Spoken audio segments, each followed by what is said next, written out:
তাহলে তোমরা নামাজও করো, তাই করো, নবী মাফ করে নিয়ে যাবে, কথা তোমার কোথায় দেন? তোমার আত্মগুণ বিচারে আসো, মতমাইনা কোন গুণ?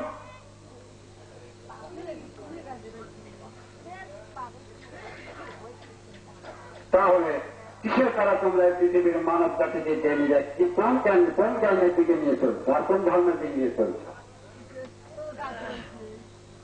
কোন ধর্মের দিকে মানব জাতিকে নিয়ে যাওয়া হচ্ছে? আর তোমরা মানব জাতি, তোমরা তোমাদের মানব জন্ম আসনি? সব জ্ঞানকে আরেক সমাজ 20 মাস পুরাই তরুণ সমাজের কাছে আল্লাহ হাজির করেছেন না? তোমাদের কোন শিক্ষা ছাড়াই তোমাদের ভিতর ভালো মন্দ বোঝার জ্ঞান দিয়েছিল, তোমাকে দৃষ্টি দিয়েছিল, তোমাকে বাক শক্তি দিয়েছিল, তোমাকে অন্তরের পুষ দিয়েছিল না? বৈতল্যি খালি পূজায় তোমার ভিতর আত্মপূজা আল্লাহ তৈরি করে দেয়নি? তোমাকে বোঝনি তোমাদের ভালো মন্দ? তোমাকে যখন জবাব দিয়েছিল এই মানব জন্মে প্রভু নিয়ে এসেছিল, তখন কিরা দয়া করতে গিয়েছিল?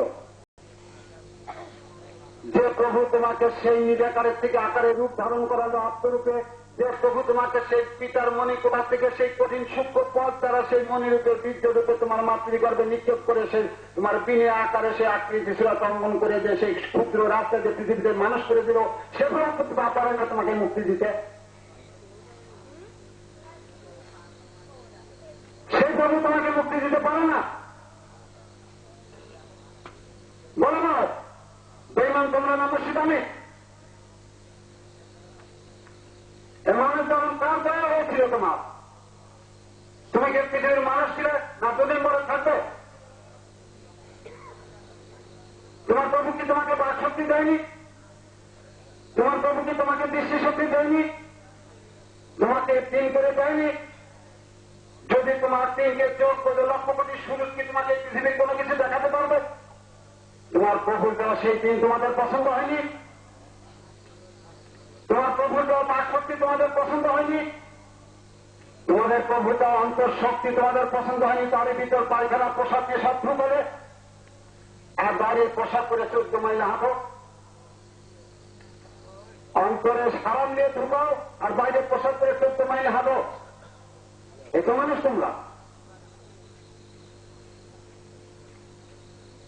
অন্তরে হারাম নিয়ে ঢুকাও আর পাঁচ থেকে লম্বা জামা গাইতে হাঁটো। কোরআন কই সেপথ দিয়েছিল? কোরআন কি তোমার কই সেপথ দিয়েছে না কোনে সেপথ দিয়েছে? বিশ্ব নবীকে লিবাসে সেপথ দিয়েছে না কোনে সেপথ দিয়েছে? বিশ্ব নবীর গুণে সেপথ ধরতে কষ্ট লাগে, কারণ মিথ্যা বলা অত্যন্ত, মিথ্যা বলাটা সহজ, কিন্তু এরা তো অত্যন্ত কঠিন কাজ। বিশ্ব নবীর সমস্ত আত্মাকে রক্ষা করে চলত, এটা তো কঠিন কাজ, কিন্তু লিবাসটা পড়াটা খুব সহজ। কিন্তু আল্লাহর পথে চলে দেখো যে ওর মজাটা কেমন। সেই ইসলাম হয়ে নিজ নামাজে খারাপ প্রভুকে উপস্থিত করে দেখো নামাজের মাহিত্য কেমন, নামাজের মজা কেমন। সন্ধ্যা শেখাপ করবে 2 রেখাত নামাজ দেখতে হাসা উঠবে যে নামাজের মজা খেলা কেমন। শয়তানের নামাজ পড়ো 100 রেখাতে করতে পারো, আল্লাহর নামাজ পড়তে গেলে বেলায়েতের নূর যখন জাগবে তখন দেখবে যে রাজারটা কেমন, মজাটা কেমন।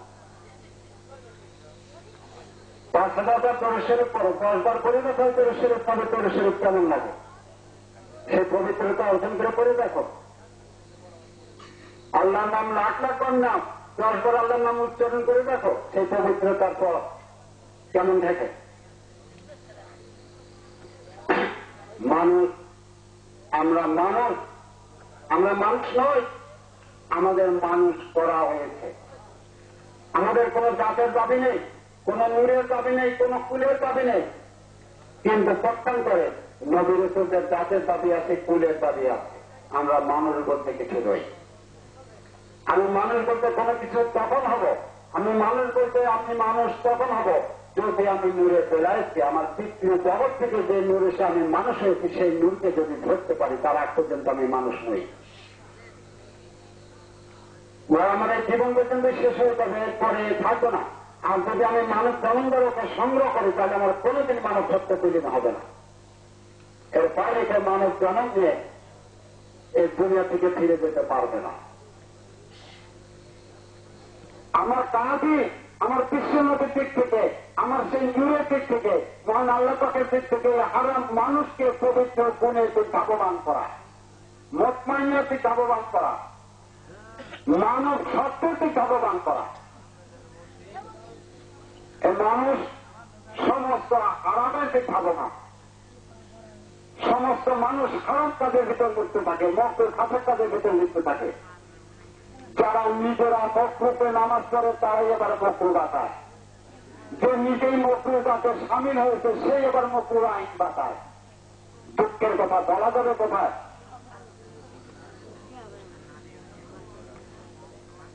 যে নিজেই মকরু সে এবার মকরুর আইন বাতায়। কচু করল্লার দাঁত পীরে কামেল অলির কামেল তার দাবি করে বসে থাকে। যে নিজের ইতিহাস দিতে জানে না সে আবার আরেকজনের পরের বীজ নিয়ে এসে নিজের নাম ফুটায়। তো নিজের কোন বীজ আছে? তবে তো আল্লাহ সকল বাধ্যতার করেছে। আল্লাহ নৌরাতের আল্লাহ নূরের সমস্ত কিছু তোর ভিতরে রেখেছিল। তুই ওর ভিতরে তখন বার গুনগান গাইতে পারিস, গায়তার না কেমন পারিস, কোন সরা পড়লি। মানব চরণে তোকে তো সরা তাই আল্লাহ পাঠাইছে। তুই মানব চরণ দ্বারা কোনটা ধরতে পারে তোকে যে এটা আমি সরা করে গেলাম। এটা কোন দামে গিয়েছিল? আল্লাহ পাক যা তোমার জ্ঞানে তাই শুনতে বিকাশ করবে। আল্লাহ পাক তাকে দেখুন, একজন মানুষ জ্ঞান রাখে, আল্লাহ সে জ্ঞান রাখে না। আমার কিছু দেয়নি তো সেই সময়টা আল্লাহ পাক জানতে হবে।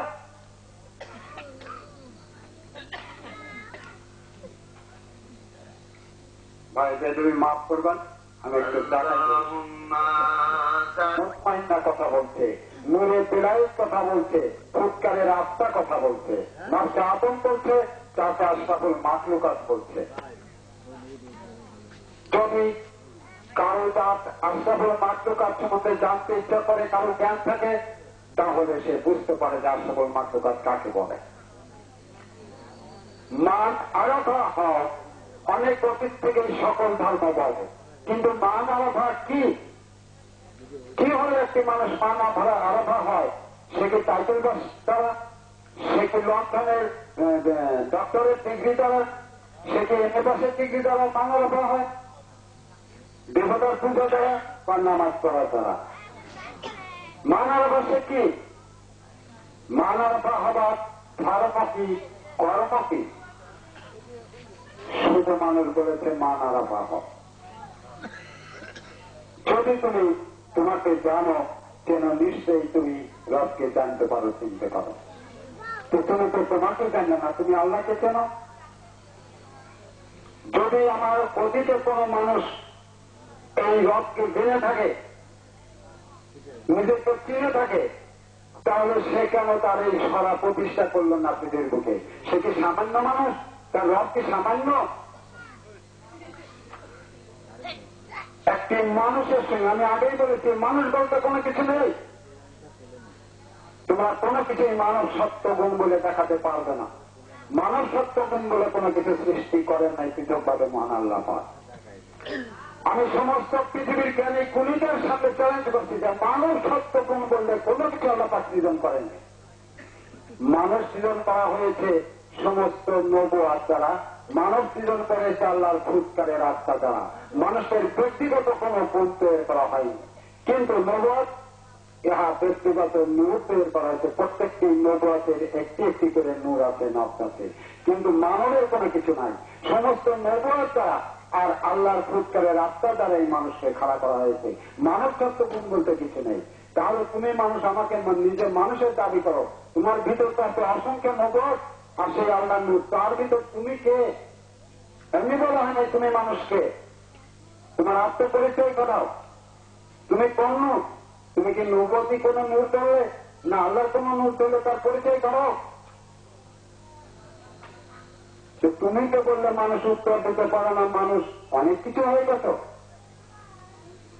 তোমরা নবীকে চেনো, কিভাবে চিনতে পারো? কে সে বিশ্ব নবী?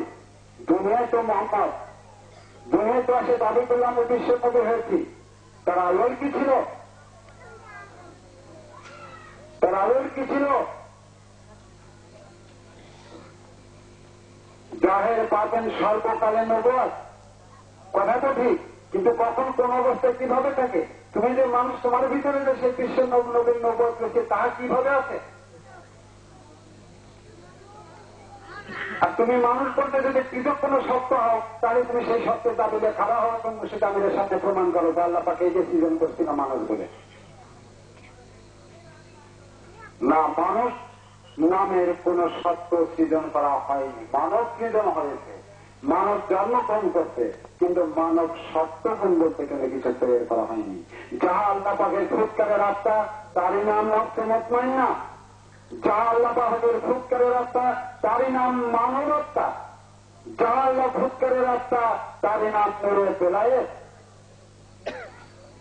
আর সেই বেলায়েতের দাবি করে ফিরে কামেল সাহেব ভিক্ষুকের রাজা হওয়ার সাথ দেবে, ভিক্ষুকের রাজা হওয়ার সাথ দেবে, লাল পদক করল্লার মানুষ হওয়ার সাথ দেবে, আল্লাহর গুণ হওয়ার সাথ দেবে। তাহলে ওর পর তৈরি গেছিলি কা? বিশ্বনবীকে চেয়েছিল ওর পর তৈরি হাসছি। মনসুর যেতে পারলো, বাজি পুস্তমি যেতে পারলো, মুর্শিদ আমি 1500 বছর পরে, 1400 বছর পরে সে যেতে পারলো। আপনি ফিরে কোনার ডিগ্রি লাভ করছিস, ওটা কি ইসলামের পথ? ইসলাম দিলে আর কোরআনিক ফরজ হেদায়ত, আর তোরা মোস্তাবি হেদায়ত নিয়ে আলি। মোস্তাব কাকে বলে? এ তো পরম্পরাতের খেলা। পরম্পরা কাকে বলে? তাকে এই দুনিয়ার মানুষ জানে। পরম্পরা কিছু হয়, আল্লাহ পাকের সৃজনকৃত দাস, তাহলে নবুয়ত। সকল সৃষ্টিকে প্রকাশ করা হয়েছে নবুয়ত থেকে, বিশ্বের নবীর থেকে। বিশ্বের নবীর থেকে যতগুলো জাত করে তৈরি করা হয়েছে, তার প্রত্যেকটি জাত হল একটা করে নবুয়ত। তার প্রত্যেকটি জাত হল একটা করে নবুয়ত। অর্থাৎ সকল নবুয়ত হল বিশ্ব নবীর একের ভিতর সামনে। বুঝতে পেরেছেন? সকল নবুয়ত হল বিশ্ব নবীর একের ভিতর সামনে। সেই বিশ্ব নবীর সকল নবুয়ত দ্বারা এই মানুষের দেহান্তকরণ করা। আর সেই বিশ্ব নবীর সকল নবুয়ত নিয়ে এসে আজকের মায়ের ভিতর সামিল করে দেওয়া হয়েছে। আর যে কারণে আত্মাকে সেই মায়ের কাছে যে তার এই নির্ধারণ হয়। বুঝতে পেরেছেন? সেই মায়ের ভিতরে থাকে সমস্ত নবুয়তি নোট। মানুষ কথা, মানুষ যদি কথা, তোমরা নবীরও কথা। মানুষ যদি কথা, তোমরা দেবতারাও কথা। মানুষের দেহ যদি কথা, তোমরা দেবতারাও কথা। হ্যাঁ, তখন মানুষকে কথা বলতে পারো। মানুষ যখন মানবতার গুণ ছেড়ে তোমাদের ওই গুণে তারা অসৎ অপকর্ম করতে থাকলো, তখনই মানুষ কথা। ওই মানুষকে মেরে দিলে, ওই মানুষ আর তার আত্মনিবের পরিচয় জানতে দিলে না। আর এই জন্যই তোমরা মানুষকে মানবতার নিকটবর্তী হতে যাওনি। আর এজন্যই এত কাল ধরা কোন মানুষ মানবতার নিকটবর্তী হতে পারেনি। জানে যে মানুষ যদি মানবতার দিশা পায়, মানবতার উপর দণ্ডায়মান হয়, তাহলে সকল খেলাকে সামনে করে ফেলবে। কারো কোনো খেলার খেলতে দেবে, সকল মানুষকে মানবতার ডাক দেবে। হ্যাঁ মানুষ, তুমি তোমার মানবতার উপর দণ্ডায়মান হও। আর সেই মানবতার উপর যে দণ্ডায়মান হতে যে কর্ম আছে, যে ধর্ম আছে, তুমি তারই উপর খাড়া হও। আর তারই উপর খাড়া হতে গেলে তোমার বিশ্ব নবী দিয়েছে আল কোরআনিক হিদায়ত, সেই হিদায়তের দ্বারা নিজেকে পবিত্র করো, সেই পবিত্র বানতে। ইহাও কোন ভাবে দুই ভাবে যে ইসলামের পূর্ণতা সাধন করে না, তার কাছে ওই হিদায়ত গ্রহণ করলে ওই হিদায়ত বাতিল হয়ে যাবে। কারণ কোন পূর্ণবান পুরুষের বিজয়ী আর একজন মানুষ জন্মগ্রহণ করে। যে ব্যক্তি ইসলামের পূর্ণতা সাধন করেছে, হয় বিশ্বের নবীর যা আক্ষেপ করেছে, না হলে আল্লাহর কোরআনের যা আক্ষেপ, আল্লাহর যা আক্ষেপ করেছে, তাকে বলা হয় ইসলামের পূর্ণবান ব্যক্তি। সেই ব্যক্তি যদি কাকে হৃদায়ত দান করে, সেই হৃদায়ত হল আইনে খরচ। আর এছাড়া যত লোক এই কোরআনিক হৃদায়ত যদি মন করা ভাবে দিতে যায়, তাহলে তারা হৃদায়তে হারাম করবে, বানোয়াট করবে, রূপক করবে বা ভিত্তিহীনমূলক করবে। ইনশাল্লাহ ভাই, আমি যথার্থভাবে চেষ্টা করতেছি সত্য বলা, সত্য বলে থাকি এবং বলার চেষ্টা করি। আর যখনই বলবে আল্লাহ তাহলে তখনই যেন তারা মিথ্যে পারে। ও কখনো পরিচয় দিতে চাচ্ছে না। তাহলে আমরা কোন মানব হয়ে এই পৃথিবীতে খারাপ হলাম? আমরা মানব হয়ে যে মালাইকা, যে মুরিতন আমাদের বানাকে নিষেধ করেছিল, আমরা তারে পরে জানি। চরিত্র হারাইছি বলে কি তাকে বলবেন না, নিজেকে চিনলাম না বলেই তো বলবেন না। রাজার তারা বিক্রি করে কয়েকটা মানুষ হয়ে নিজের রাজ পরিচয় ভুলে গেছে। তোমরা এই সমস্ত জীবের ভিতর যে মানবের ধারণ করে জীবদের কথা মতো নিঃশর্ত ভুলে সেটা ভিত্তিকে বেশ নিয়েছে।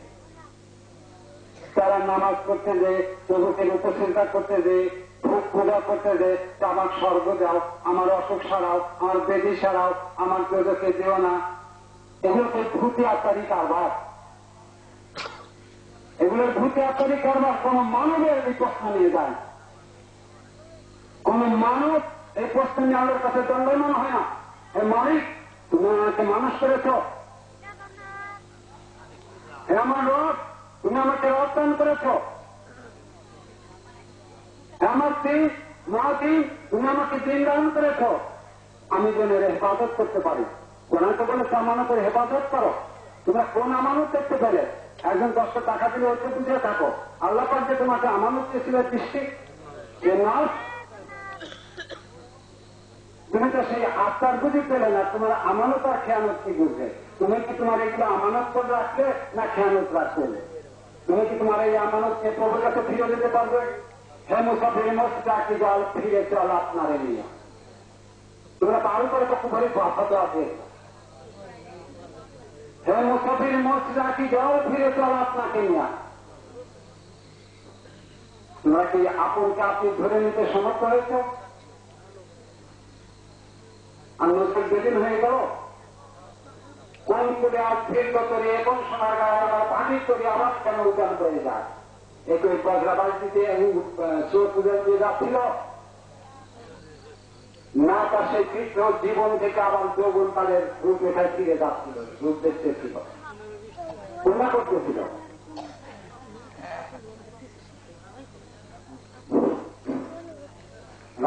অনেক হচ্ছে, হয়তো আপনাদের ভালো লাগছে না।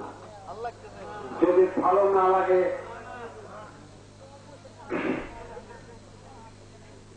তাহলে আমরা মানব। আল্লাহ পাক আমাদের সুন্দর আকৃতিতে, সুন্দর প্রকৃতিতে, সুন্দর দেশ এই পৃথিবীতে মানুষ করেছে।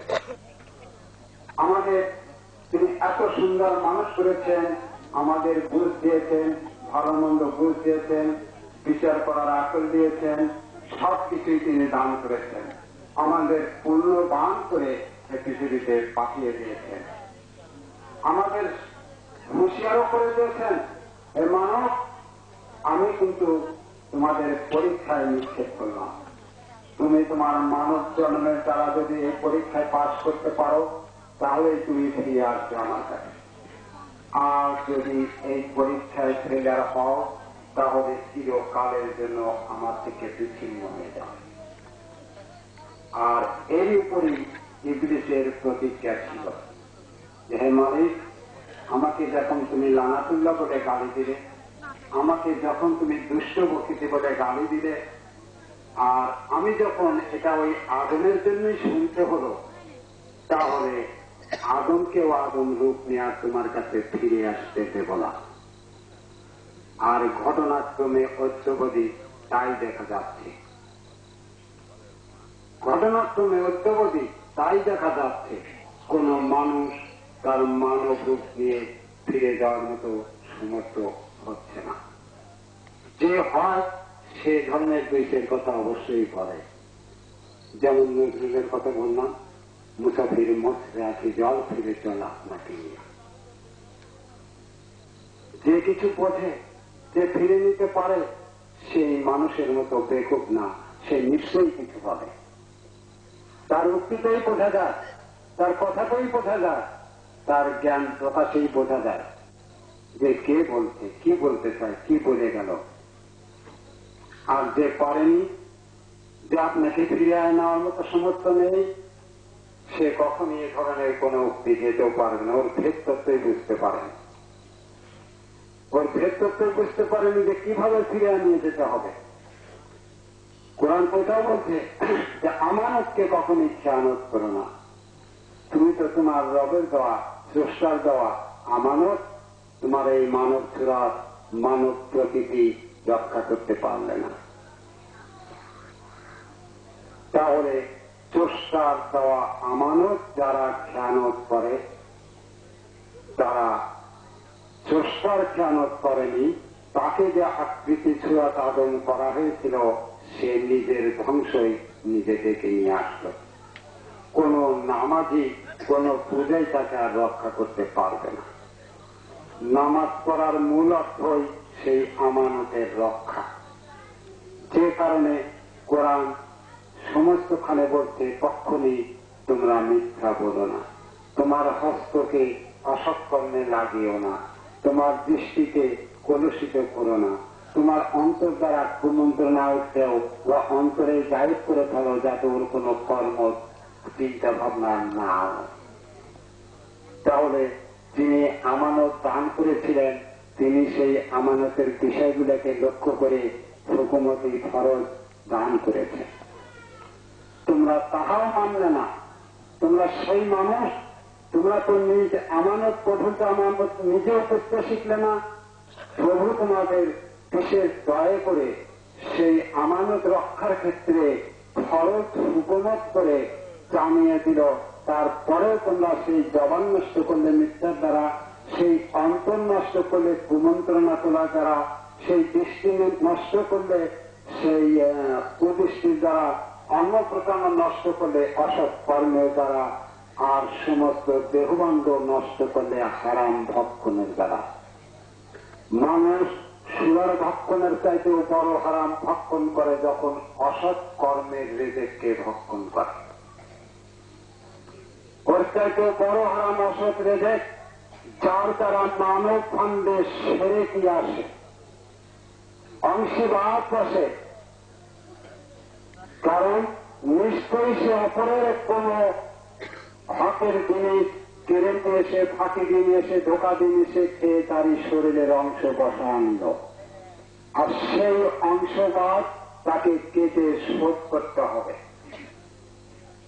সেই আখেরাতে যেখানে তুমি অর্থের দ্বারা মুক্তি পাবে না, ক্ষমতার দ্বারা মুক্তি পাবে না, কোন ইয়ার দ্বারা মুক্তি পাবে না, সেখানে একমাত্র বিচার হবে যে তোমার সেই অংশীবাদ হিসাবে তাকে যে ফাঁকি দিয়ে এসে খেয়ে নিজের শরীরে বসাইছিলে সেই স্থান থেকে কেটে দেওয়া,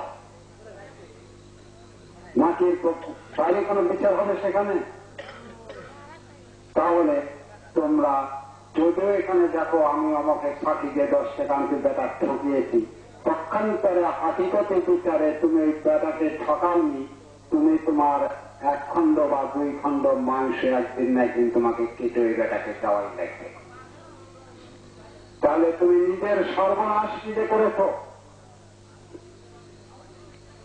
আল্লাহর দেওয়া আমানতের খেয়ানত করেছ, ওই বেটাকে ঠকাওনি, তুমি নিজেই ঠকেছ। তাহলে এই সত্য ওয়াজগুলো, সত্য নসিহতগুলো, কোরআনের ফর্মুলেটিগুলো এই মানবের মনে কেন জাগিয়ে দেওয়া হলো না? যে মানুষ তোমরা যদি এগুলো করো, এই ঠকান অপরকে ঠকান হয়নি।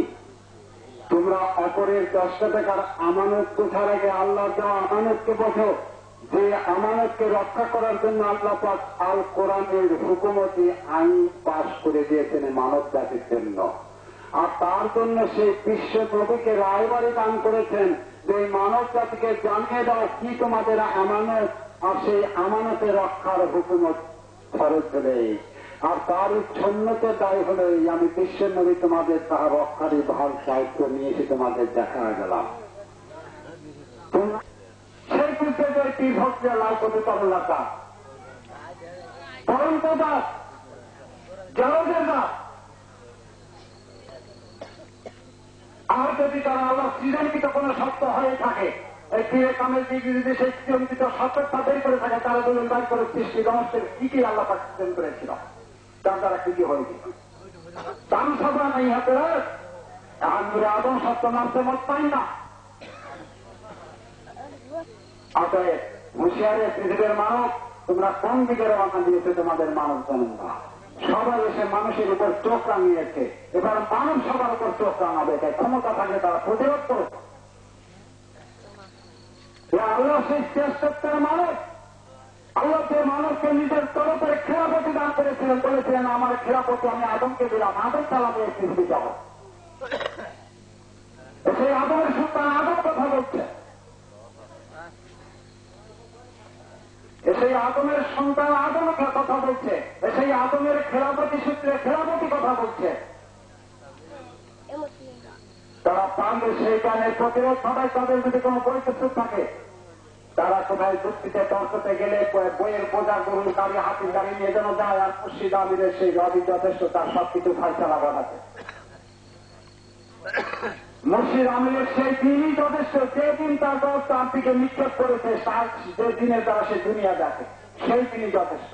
মুর্শিদ আমির সেই দিনের হেফাজত করে যে দিন আল্লাহ পাক মুর্শিদ আমিরকে দান করেছে, আর সেই দিনই ইসলামের দিন।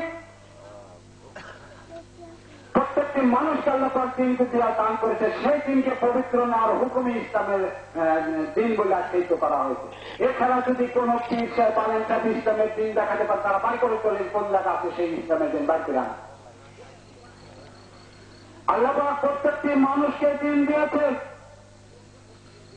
আর সেই দিনের হেফাজতি কর্ম আর কোরআন দেওয়া হুকুমত করেছে। সেই দিনের দ্বারা হিফাজতি করে পবিত্র করে সেই দিনের উপর খাড়া হলো তারাই ইসলামের দিনদারি, বাকি কেউ না। এছাড়া ইসলামের কোন দিন নাই। যদি থাকে তাহলে এখানে আলম সাহেব আছে, পীর সাহেব আছে, যত সমাজ আছে, বাড়ি করে ইসলামের দিন কোনে আছে। সেই হাকিগতি বিদ্যা, যে বিদ্যার বাইরে কোন বিদ্যাই কেউ বাড়ি করতে পারবে না। তাই আমি বলছি, মানুষ আল্লাহ পাক তোমাকে যে জবান দিয়েছে, আল্লাহ মাহম কালিম বলে তোমাকে রব দিয়েছে, বয়ানের শব্দ করার তৌফিক দিয়েছে, তুমি সে রবের উপর বান্দায় মান খাও। আল্লাহ পাক তোমাকে যে দিন দিয়েছে, তুমি সেই দিন দ্বারা এই দুনিয়া দেখো, সেই দিন দ্বারা সৃষ্টিকে দেখো, তুমি বুঝবে তোমার নবুয়তকে বেলায়েতকে রিসালাত কি। তাছাড়া তুমি আর বুঝ পাবে না, তাছাড়া ইহা তোমরা বুঝ পাবে না। আল্লাহ পাক যত মুরিদম তৈরি করেছেন তার সকলই দিন, তবে তার দিনের দিন নয়, তার রাতের দিন। তোমরা দেখো দিনে আজ সুরজ, রাত্রে কতদিন আসমানে উদয় আছে, বা সকলে রাতের দিন। দিনের দিন নয়, সেই রাতের দিনের ধর্ম জগতে পৃথিবীতে প্রকাশ হয়েছে। আর এখন দিনের দিন কথা বলছে, তাই দিনের পরিচয় ঘটাচ্ছে। ইসলামের দিন তোমার দৃষ্টির দিন, যে দিন বলে তুমি এই মানব জন্ম লাভ করেছ, তুমি সেই দিনের উপর খাড়া হও। তোমাকে সেই দিনের উপর খাড়া হতে কোরআনের ধর্ম এসেছে। আর সেই দিনকে খুঁজে বার করতে, সেই দিনের ইবাদত করতে, সেই দিনের ইবাদত করতে কোরআন সকল হুকুমত বাঁচিয়েছে। এছাড়া ইসলামের কোন ধর্ম নেই। তোমার বাক শক্তি রক্ষা করতে কোরআন হুকুম করেছে। আল্লাহর বাক শক্তি রক্ষা করতে তোমাকে মানুষকে হুকুম করেনি। তোমার কর্ম পবিত্র করতে কোরআন হুকুম করেছে। তোমার অন্তরের পবিত্রতা হাসিল করতে কোরআন হুকুম করেছে না? আল্লাহ পবিত্রতা করতে হুকুম করেছে। মানুষ প্রত্যেকটি নামের সঙ্গে একটি করিয়ে দরজা আল্লাহ পাকের ছেদ করা আছে, সেপতি গুণ আছে। যে কথা বলতে যে ফিরে গিয়েছিলাম, যে প্রত্যেকটি মানুষ রহমতুল্লাহ নাম গ্রহণ করে। আল্লাহর একটা নাম রহমত আছে, কে কাহারুল্লাহ নাম ধারণ করো না কে? ওটা ভালো লাগে না? ওখানে গেলে আদর গজা হবে, তাই না? এমনি রহমত হয়ে গেল, এমনি রহমতের দরজা পাওয়া গেল। তাহলে মনসুরের এত থানায়, এত বাঁকায়, এত অকাট্য সাধন করা কি প্রয়োজন ছিল? এমনি তো আমার হাত দাবি করতে পারত। মনসুরেরই বা বাইজিদ ইসলামেরই বা এত করার কি ছিল? আর মুর্শিদ আমিরেরই বা এত কিছু করার প্রয়োজন ছিল? এমনি যদি রহমতুল্লাহ নাম পাওয়া যায়, এমনি যদি আনা হক বলা যায়, এগুলোর কি প্রয়োজন আছে? না। এভাবে আল্লাহর সেবক বা জাতের কোন দাবির নাম কেউ গ্রহণ করতে পারে না। রহমতুল্লাহ নাম ধারণ করলে মুর্শিদ আমির যদি জিজ্ঞাসা করে, বলো সেই রহমতুল্লাহ নামের কোন কর্ম দ্বারা, কোন সাধন দ্বারা, কোন পথ দ্বারা তুমি এই রহমতুল্লাহ দরজা দিয়ে প্রবেশ করেছিস? সেই দরজা কোন জায়গা দিয়ে মিলিত হয়ে আল্লাহ জাতের সঙ্গে মিল খেয়েছে? তাম সবাইকে রহমতুল্লাহ নাম ধারণ করে আল্লাহর নামে যোগ লাগালেই আল্লাহ আল্লাহ হবে। তার বৈঠক দিতে হবে বেড়াইতে কাছে, তামসা পায় না। এর জাহাজুন বলছে, সেবক কোনো কিছু কাজ করলে তাকে এই জাহাজুন তাকে ধরে বলছে, তাকে উত্তর দিতে হবে। তাকে জবাবদিহি করতে হবে। অতএব আমি চাই এই পৃথিবীর মানুষ, এই সকল মানব জাতি, আমি আজ কিতাবে আশরাফুল মাখলুকাতের ভিতরও আমার রবের দিকটা বর্ণনা করেছি যে পৃথিবীতে যদি মানব জাতির জন্য কোনো কিছু কেউ করে থাকে তাহলে সে হল হযরত মুহাম্মদ সাল্লাল্লাহু আলাইহি ওয়াসাল্লাম। অতএব তোমরা মানব জাতি যদি তোমাদের সেই মুক্তির পথকে সত্যি সত্য করে নিতে চাও তাহলে অবশ্যই আল কোরআনের হিদায়াতকে গ্রহণ করো, নিজেকে পবিত্র করো এবং সেই পবিত্র জীবনকে মেনে চলো এবং সেই পবিত্রতা নিয়ে প্রভুর উপস্থিতায় হাজির হও। নিজের পালককে হাজির করার চেষ্টা করো, নিশ্চয়ই পালক হাজির হলে প্রভুর সান্নিধ্য লাভ করতে পারবে, নিজেকে বুঝতে পারবে, এছাড়া কোনো পথ নেই। তাই আমরা সেই বিশ্ব নবীর দেওয়া পথকে মেনে নিই, আর কোরআনের দেওয়া জীবনকে মেনে নেই। আমরা সমস্ত ফকিরি দরবেশি পুরোহিত ব্রাহ্মণী ধর্মকে ছেড়ে দিই। যা সত্য আমার জীবনের জন্য যাহা মঙ্গলময় হবে, আমার নিজের মঙ্গলের জন্যই আমরা সেই মঙ্গলের পথকে বেছে নিই। কোন পিসাচের উপকারের জন্য না, আমিরের উপকারের জন্য না, কোন দেবতার জয়গানের জন্য না, কারু জয়গানের জন্য না।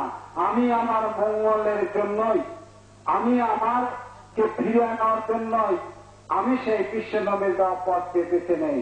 আর সেই পথের পবিত্রতা হাসিল করে, আল্লাহর নৈকট্য হাসিল করে, নিজের দিনকে পবিত্র করে, নিজের রবকে পবিত্র করে, নিজের দেহকে পবিত্র করে, আমার প্রভুর পরিচয় দিয়ে, নিজ পরিচয় দিয়ে প্রভুর কাছে যা অন্যায় মানা হই।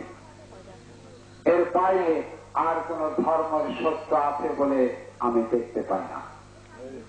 ভূত হয়েছিল তো ভূত তো পূজা করতে হবে তা নয়। যদি ভূত পূজা করতে হয় তাহলে নিজ নামকে পূজা করার সমস্ত ভূত পূজা হয়ে যাবে। বুঝতে পেরেছেন? যদি ভূত পূজা করতে হয় তাহলে ভূত পূজা ছেড়ে দাও, তাহলে নিজ নামকে খুঁজে বের করো, সেই নামকের পূজা করো, তাকে সমস্ত ভূত পূজা হয়ে যাবে।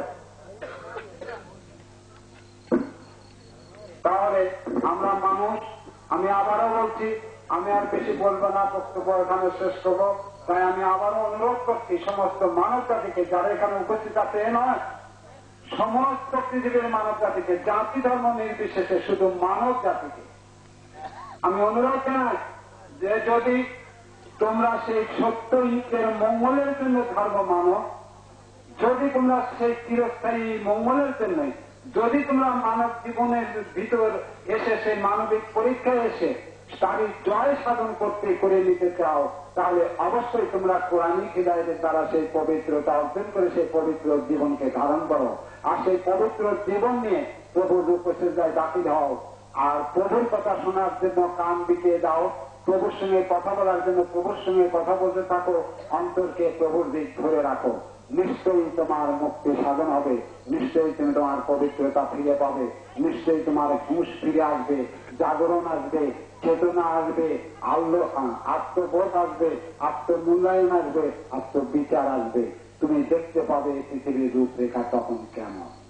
এ বলে আমি আমার বক্তব্য এখানে শেষ করি। সুবহানাল্লাহি বিহামদিহি, সুবহানাল্লাহিল আযীম। আসসালামু আলাইকুম ওয়া রাহমাতুল্লাহি ওয়া বারাকাতুহু।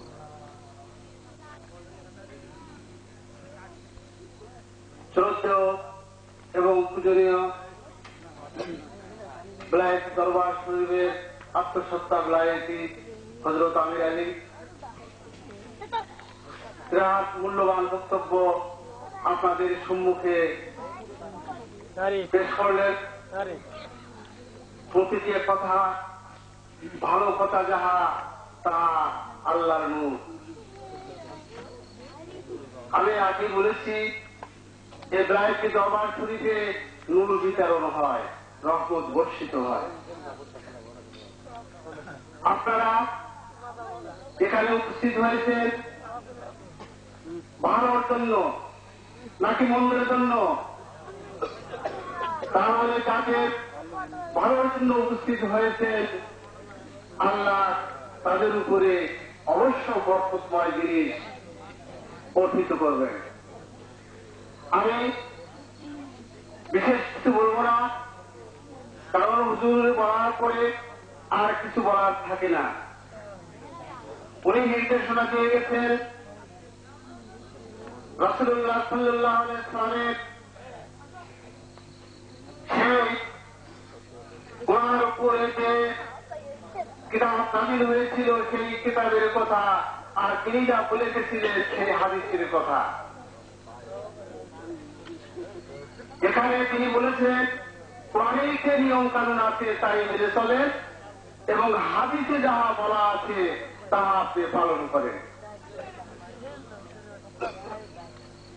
আমি এই প্রসঙ্গে বলছি যে আপনাদের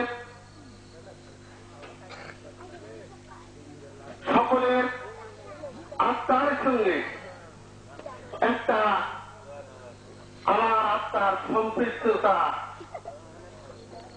প্রথমে করছি। আমরা যখন সৃষ্ট হয়েছিলাম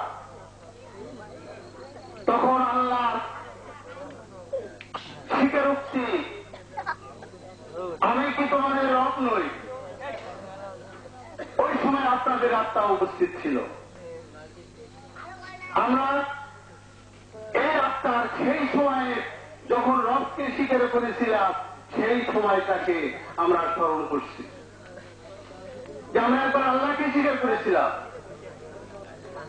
অতীত দিনের স্মৃতি কেউ ভুলে না, কেউ ভুলে। এই কথা নজরুল বলেছেন। বলেছিল নাকি অতীত দিনের স্মৃতি মনসুর হেল্লাস বলেছিল না, বাইরের প্রস্তাবে বলেছিল না, নবীগণ বলেছিল না, এবং হযরত মুহাম্মদ সাল্লাল্লাহু আলাইহি ওয়াসাল্লাম বলেছিলেন না। কিন্তু আমাদের সেই অতীত দিনের স্মৃতি মনে নাই।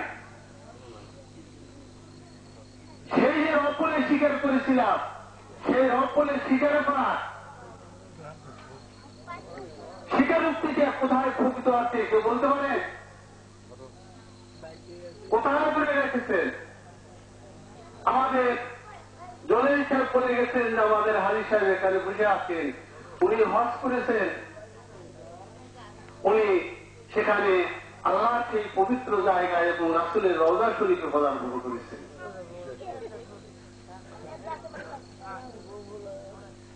আমি হাফেজ মোহাম্মদ আশরাফুল ইসলাম সূরা হজের 50 আয়াতের কথা বলছি।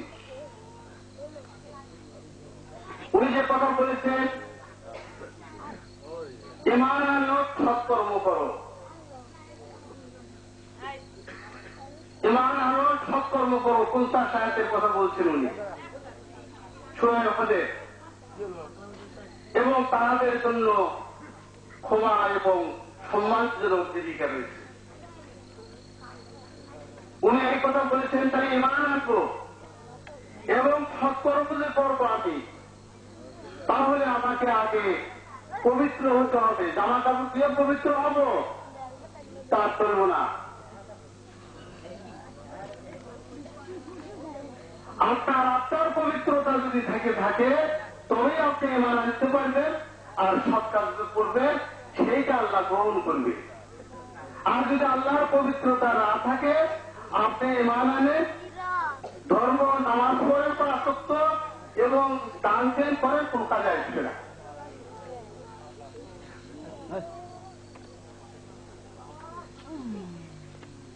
এই স্বীকারোক্তি আমি যে কথা বলেছি, স্বীকারোক্তিতে আছে হজরে আসওয়াদ পাথর।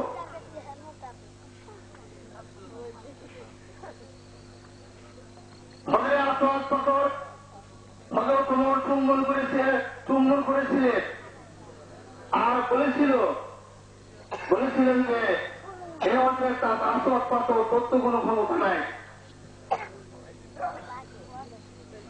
তোর কোনো ক্ষমতা নাই, রাসূলুল্লাহ তোকে চুম্বন করেছে, আমি সেই জন্য তোমার চুম্বন করি। এবং পায়ে ভর ব্লাহের দিশারি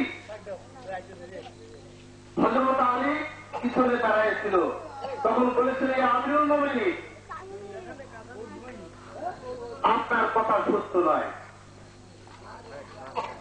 কেন আমার কথা সত্য নয়? যে রাসূলুল্লাহ সাল্লাল্লাহু আলাইহি ওয়াসাল্লাম বলেছেন কিয়ামতের দিন এই হজরের আসওয়াদ পাথরের দুইটা চক্ষু হবে, একটা জিহ্বা হবে এবং সাক্ষ্য দেবে যে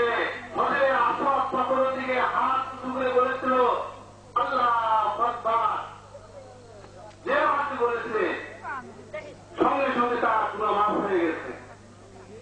হে গুনাহের কোনো হিসাব নাই, তাকে তুমি বেশ দিয়ে দাও। রাসূলুল্লাহ সাল্লাল্লাহু আলাইহি ওয়াসাল্লাম বলেছিলেন, যত মানুষের গুনাহ এই পাথর কেড়ে নেয়, দিয়া ওই মানুষটাকে পবিত্র করে দেয়। এই স্বীকারোক্তি, আমি যে রবকে স্বীকার করেছিলাম, আল্লাহকে স্বীকার করেছিলাম, ওই পাথরে সেইটা লেখা আদেশ। এবং সূরা আরাফের 172 আয়াত হাদিস এবং সূরা আরাফের 172 আয়াতের কথা আমি বলছি। তাহলে দুইটা পাথর ছিল বেস্টের থেকে, এই 21 পাথর, এই পাথরটা ছিল সাদা। এই সাদা পাথরের যেটা মাকামে ইব্রাহিম, যেটার উপরে উনি উঠিয়া শিক্ষের কাজ করেছিলেন এবং কালাপাড় তৈরি করেছিলেন, সংস্কার করেছিলেন, সেটা রক্ষিত আছে, সেটা এখনো সাদা আছে। কারণ সেটা একটা ঘেরার ভিতর দিয়া সেটাকে সংরক্ষিত করা আছে। কোন অভদ্র মানুষ সেটাকে স্পর্শ করতে পারে না। আপনার এখান থেকে যে আলো, সেই আলো যায় সেই বস্তুর উপরে পড়বে, তখন সেই আপনার কাছে দৃশ্যমান চিনে নেবে। আর এখানে বলা হয়েছে নফসের কথা। আমি বললাম যে নফসে আমরা, নফসে মুতমাইন। নফসে আমরা কি কি চেনেন, দেখেছেন প্রদীপ? নফসে আমরাকে দেখেন নাই। বহু সৃষ্টির সমাবেশে নফসে আমরা, তার ভিতরে আর এক নফস সৃষ্টি হয়। এখনো চিনতেন আমি যে কথা বলছি? বহু সৃষ্টির সমারোহে নফসে আমরা তৈরি হয় এবং সেই নফসে আমরার ভিতরে আর এক নফস আমরা তৈরি হয়। সেটা হলো আপনার স্ত্রী। শরিয়াতি প্রকাশ এলমে মারিফতে আপনার স্ত্রী হচ্ছে নফসে আমরা। ওকে যদি আপনি খেপান তাহলে সংসার লন্ডভন্ড হয়ে যাবে। হ্যাঁ, সেই জন্য নফসে আমরা, আমাদের হিন্দু সম্প্রদায় নারী পুজো করে, ওরা নারীকে খাওয়াবে না। ভূত পূজা, ওই যে বললো না ভূত পূজা, ওই জন্য খালি শুধু নারী পূজা। সরস্বতী, তারপরে ভগবতী, তারপরে কালী, তারপরে দুর্গা, তারপরে পার্বতী, সব পুজো একদিকে করতে যায় কি আবার স্ত্রীর জন্য ঠান্ডা খায়, মেসেলের বিরুদ্ধে করে। আমার স্ত্রী তাহলে রাগ করবে না। আপনি আপনার স্ত্রীর সঙ্গে ভালো ব্যবহার করবেন, দেখবেন রাগ করবো না, একটা শান্তিপূর্ণ ভাবে আপনার সংসার চলে যাবে। আর যদি ওকে একটুখানি ব্যাঘাতটা করেছে, তাহলে নফসে আমরা কিরকম খেপা খেপে, তাহলে দেখতে নম্বরে নফসে আমরা খোঁজ করার জন্য আর কোনো জায়গায় যেতে হবে না। ওই হচ্ছে আপনার শরীয়তের নফসে আমরা, আপনার শরীরে নফসে আমরা অংশ। আমি তোমাকে দয়া করে সৃষ্টি করিয়াছি, পরে তোমাকে বিবাহ বন্ধনে আবদ্ধ করিয়াছি। সরাসরি প্রায় ও তো আমারই অংশ, ওই নফসে আমরা। পরবর্তীতে ওই যে জেদ্দার সরন্দি ফেলছিল না আদম আর রেখে মা হাওয়াকে, সেই জন্য জন্ম দুজনের দুই জায়গা হয়। ওরা আর একবার পেটে হয়, স্বামী আমরা আর একবার পেটে হয়, পুরুষের একবার পেটে হয়, মেয়েরা একবার পেটে হয়, সরন্দি বা জেদ্দা হয়। তারপরে বিবাহে যখন আবদ্ধ হয়ে যায় তখন তারা এই নফসে মুতমাইন্না, নফসে আমরা, এই দুইটা মিল করে দেওয়া যায়। মৌলভী সাহেব কি বাক্য ভরা দিয়ে এই দুইটা মিল করে দেয়। এই বাক্য যদি সরাসরি এক মতো চালায়, সরাসরি এক মতো চালাতে যায়, কোন কোন সময় যখন ব্যাঘাত হয়, সারা থেকে যায়, না আছে সংসারে ক্ষেত্র লাগিয়ে থাকে, কিন্তু লাগান দেব না, ও যত লাগে লাগুক চুপ করে থাকা। এবার সোজা কথা, হ্যাঁ, আর একটা কথা এখানে বলা হয়েছিল, আমাদের রফিকুল ইসলাম সাহেব বলেছিলেন, সেটা আজকে তো হচ্ছে অবৈধ মিলন। উনি বলেছে যেটা হচ্ছে যে না, অবৈধ মিলন হারাম কেন? অবৈধ মিলন হারাম কেন? অবৈধ মিলনটা হচ্ছে এই জন্য হারাম, আদমকে তৈরি করে আল্লাহ 300 আদমকে তৈরি করে আল্লাহ বেহেশতে রাখেছিলেন। আদমকে তৈরি করে আল্লাহ বেহেশতে রাখেছিলেন,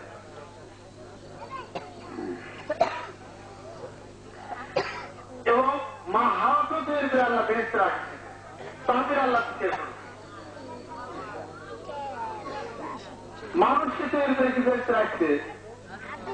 এই মানুষের যখন বিচার করা হয় তো গরুগুলো এই করো, তুমি তো তোমার বিচার তো ঠিক না, তুমি টাকারে রাখছিলে ওই লোক নিজে হাতে তৈরি করছো, আর টাকারে রাখছিল বেহেশতে কিছুদিন, আমার বেহেশতে রাখো নাই, কোথা তোমার আমার আর বিচার করার ক্ষমতা নেই, তুমি আমাকে বিচার করতে পারবে না। তখন আল্লাহ এই ক্ষেত থেকে মুক্তি পাওয়ার জন্য, আল্লাহর ভয় আছে, আল্লাহ এর থেকে মুক্তি পাওয়ার জন্য তিনি কি করলেন? মাতৃগর্ভে তার বেহেশত স্থাপন করে দিলেন। সেই জন্য ব্যভিচারী করা হারাম, জিনা করা যাবে না। আল্লাহর বেহেশতের ভিতরে বেহেশত নিয়ে আসে অন্যায় ভাবে ঢুকবে, অন্যায় ভাবে নষ্ট করবে, 2 জনই পাপী হবে, তাদের মৃত্যু হল সঙ্গে সাথ। এবং 303 পর্যন্ত ওই বেহেশতের ভিতরে যে সন্তান থাকবো, ওই 303 সমাজ যতদিন পর্যন্ত বেহেশতে আবহাওয়া ছিল ততদিনের সমান খাইরুম মিনাল ফিরশা, ততদিনের সমান ওই মাতৃগর্ভে যে কয়দিন থাকবো ততদিনের সমান। ربنا اغفر لنا ذنوبنا وكفر عنا سيئات أعمالنا وتوفنا مع الأبرار. ربنا لا تزغ قلوبنا بعد إذ هديتنا وهب لنا من لدنك رحمة إنك أنت الوهاب. ربنا ظلمنا أنفسنا وإن لم تغفر لنا وترحمنا لنكونن من الخاسرين. ربنا آتنا في الدنيا حسنة وفي الآخرة حسنة وقنا عذاب النار. ربنا افرج علينا إن نسينا أو أخطأنا. ربنا ولا تحمل علينا إصرا كما حملته على الذين من قبلنا. ربنا لا تحملنا ما لا طاقة لنا به. واعف عنا واغفر لنا وارحمنا أنت مولانا فانصرنا على القوم الكافرين. خدا بندہ تو ستارا غفار گنہگارم گنہگار رابر جبائے نفس گدار پردخارم پردخارم پردخار رجعنا للإيمان ربنا رجعنا للإيمان. قل إن الصلاة ونسك ومحياي ومماتي لله رب العالمين. আয় রব্বুল আলামিন, এই বিশাল পৃথিবীর এক প্রান্তে বসে গুটুকতে মানুষ গভীর রজনীতে তোমার দরবারে হাত পেতেছি রব্বুল আলামিন। আমাদের অন্তর দেশের সমস্ত খবর তুমি জানো রব্বুল আলামিন। আয় রব্বুল আলামিন, তুমি আমাদের মহান সৃষ্টি, মহান পালনেওয়ালা, মহান রব রব্বুল আলামিন। আমাদের অন্তরের চাহিদা তোমার জানা আছে। তুমি রহমান রহিম নামে তুমি আমাদের তুমি দয়াবান।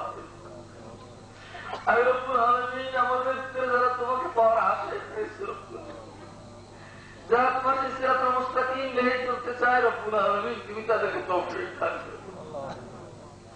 আর রব্বুল আলামিন এই সত্যের বেলায়েতের কারণে পৃথিবীর মানুষ যেন তোমার এই বেলায়েতকে জানতে পারে, বুঝতে পারে, তৌফিক দান করে দাও রব্বুল আলামিন। আর রব্বুল আলামিন এই তোমার এই হকিকতের বাণীগুলিকে পৃথিবীর প্রান্তে প্রান্তে পৌঁছে দাও রব্বুল আলামিন। আকাশে বাতাসের সাহায্য সমস্ত পৃথিবীর মানুষদের কানে তুমি পৌঁছে দাও। আফ্রিকার জঙ্গলে যারা রয়েছে তাদের কানেও তুমি পৌঁছে দাও। সমুদ্রের অপর পারে যারা রয়েছে রব্বুল আলামিন তুমি তোমার কুদরতি কায়দায় তাদের কাছেও পৌঁছে দাও। আর রব্বুল আলামিন তুমি আল্লাহ আলা কুল্লি শাইইন কাদির, ইন্নাল্লাহ আলা কুল্লি শাইইন قل أعوذ برب الفلاح من شر ما خلق من شر غاسق إذا ومن شر النفاثات في العقد ومن شر حاسد إذا قل أعوذ برب الناس ملك الناس إله الناس من شر الوسواس الخناس الذي يوسوس في صدور الناس من الجنة والناس. ربنا ظلمنا أنفسنا وإن لم تغفر لنا وترحمنا لنكونن من الخاسرين. ربنا وافرج علينا إن نسينا وأخطأنا. ربنا وافرج علينا إن نسينا وأخطأنا. رب ارحمهما كما ربياني صغيرا. رب ارحمهما كما ربياني صغيرا. আয় রব্বুল আলামিন এই বেলায়েতের মূল মুর্শিদ যিনি রব্বুল আলামিন তুমি তাকে সুস্থ রেখো। তিনি যেন সুস্থ মস্তিষ্কে তোমার এই পৃথিবীতে মানবের ভিতরে তোমার এই সত্যকে প্রকাশ করে দিতে পারো রব্বুল আলামিন। তুমি তাকে তৌফিক দান করে দাও। তার আশা তার শ্রমকে তুমি কামিয়াবি করে দাও রব্বুল আলামিন। সমস্ত শত্রুদের আতঙ্কিত হামলা থেকে তুমি তাকে রক্ষা করি রব্বুল আলামিন। শয়তানের ওয়াসওয়াসা থেকে তুমি হেফাজত করো রব্বুল আলামিন। আমাদের সকলকে হেফাজত করো আল্লাহ। সমস্ত পৃথিবীর মানুষকে তুমি হিদায়াতের উপরে নিয়ে আসো রব্বুল আলামিন। ইহুদি, বৌদ্ধ, খ্রিস্টান, নাসারা তুমি তাদেরকে সহিহ বুঝ দান করে দাও। সমস্ত পৃথিবীর মানুষের জন্য তুমি রব হিসেবে এসেছো, মালিক হিসেবে, ইলাহ হিসেবে তুমি তাদেরকে সৃষ্টি করেছো রব্বুল আলামিন। তুমি সমস্ত পৃথিবীর মানুষকে হিদায়াত দান করো রব্বুল আলামিন। আমাদের জনকল্যাণের কাজ করা তৌফিক দান করো। একটা অপরকে ভালোবাসার তৌফিক দান করো রব্বুল আলামিন। মুহাম্মদ রাসূলুল্লাহ সাল্লাল্লাহু আলাইহি ওয়াসাল্লামের তরিকত মোতাবেক আমাদের ইসলামের আমল করার তৌফিক রব্বুল আলামিন। সমস্ত মানুষকে তুমি হকের দাওয়াত, হকের বায়াত পূরণ করার তৌফিক দান করো।